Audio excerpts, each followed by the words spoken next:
ভারতের ভিসা জটিলতায় দিনাজপুরের হিলি ইমিগ্রেশন চেকপোস্টে কমেছে যাত্রী সংখ্যা।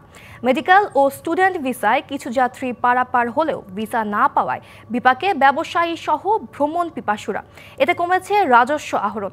তবে ট্যুরিস্ট ও বিজনেস ভিসা চালু হলে যাত্রী যাতায়াত বাড়বে বলছে কর্তৃপক্ষ। সড়ক ও রেলপথে ভারতের কলকাতা, চেন্নাই সহ বিভিন্ন স্থানে যেতে উত্তরাঞ্চলের মানুষের জনপ্রিয় হিলি ইমিগ্রেশন চেকপোস্ট।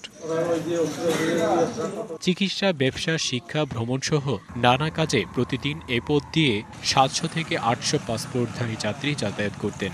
বর্তমানে এই সংখ্যা নেমেছে 1 থেকে 150-তে। 25 বছরের ওয়ারেন্টিযুক্ত দীর্ঘস্থায়ী দরজা প্রোটেক্টর, আধুনিক ও মজবুত দরজা। গেল বছরের 5ই আগস্ট ছাত্র জনতার গণ অভ্যুত্থানের পর ভিসা বন্ধ করে দেয় ভারত সরকার। সম্প্রতি সীমিত পরিসরে মেডিকেল ও স্টুডেন্ট ভিসা দিলেও বন্ধ রয়েছে বিজনেস ও ট্যুরিস্ট ভিসা। ভিসা না পাওয়ায় পণ্যের অভাবে ব্যবসায়ী লোকসান গুনতে হচ্ছে আমদানিকারকদের।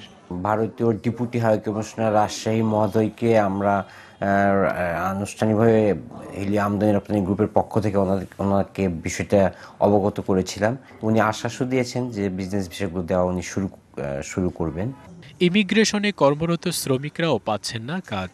পাসপোর্ট নাই, ভিসা নাই, আমাদের কাজ কাম নাই। যেখানে আমরা সারাদিনে 300-400 টাকা ইনকাম করতাম, এখন আমাদের সারাদিনে 100 টাকা ইনকাম করা রিস্ক হয়ে যাচ্ছে। 600-700 যাত্রী যাতায়াত করতো, সেখানে এখন বর্তমানে 30টা থেকে 40টা বই যাতায়াত করতেছে।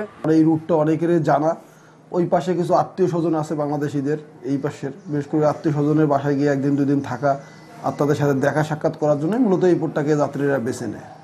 কেবল ট্যুরিস্ট ভিসা নয়, বিজনেস ভিসা চালু করে ব্যবসার স্বাভাবিক গতি ফিরিয়ে আনার জোর দাবি আমদানি ও রপ্তানিকারকদের। DBC news desk.